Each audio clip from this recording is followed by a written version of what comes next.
ముఖ్యంగా మరి పాత నిబంధన గ్రంథంలో మనము ఈ చదువుబడిన లేఖనాన్ని పరిశీలన చేస్తున్నప్పుడు 2వ రాజుల గ్రంథం 2వ అధ్యాయము 9వ వచనంలో మనము చదవగా విని ఉన్న ప్రియమైన దేవుని యొక్క సిరియా రాజు అయినటువంటి బెన్హదదు అనేటువంటి ఆయన ఇశ్రాయేలు రాజధాని షోమ్రోనును ముట్టడి వేశారు.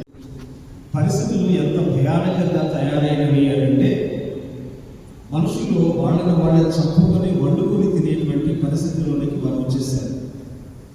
చిన్నపిల్లలను వాళ్ళు వండుకొని తినేటువంటి భయంకరమైన కరువు పరిస్థితులు ఉన్నాయి. అటువంటి భయంకరమైన పరిస్థితులు ఆ పట్టణంలో ఉన్నప్పుడు ఆ పట్టణంలో ఉన్నటువంటి కుష్ఠరోగులు 4 కుష్ఠరోగులు అక్కడ మనకి కనబడుతూ ఉన్నారు. పట్టణము వెలుపలే కుష్ఠరోగులు ఉంటారు. ఆ పట్టణంలో ప్రవేశించడానికి వారికి వీలు లేదు.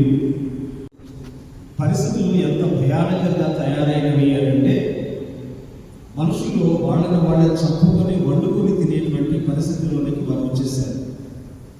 చిన్నపిల్లలను వాళ్ళు వండుకొని తినేటువంటి భయంకరమైన కరువు పరిస్థితులు ఉన్నాయి. అటువంటి భయంకరమైన పరిస్థితులు ఆ పట్టణంలో ఉన్నప్పుడు ఆ పట్టణంలో ఉన్నటువంటి కుష్ఠరోగులు 4 కుష్ఠరోగులు అక్కడ మనకి కనబడుతూ ఉన్నారు. పట్టణము వెలుపలే కుష్ఠరోగులు ఉంటారు. ఆ పట్టణంలో ప్రవేశించడానికి వారికి వీలు లేదు. ఎలీషా ప్రవక్త ద్వారా వారికి ప్రవచనాన్ని ఇచ్చినప్పుడు దేవుడు ఏం చేశాడు అంటే సిరియనులను మరి భయానకమైనటువంటి స్థితిగతులకు గురి చేసి ఆయన ఆకాశం నుండి ఉరుములు ఉరిపించి మెరుపులు మెరిపించి సిరియనులు వారికై వారే పారిపోయేటట్లుగా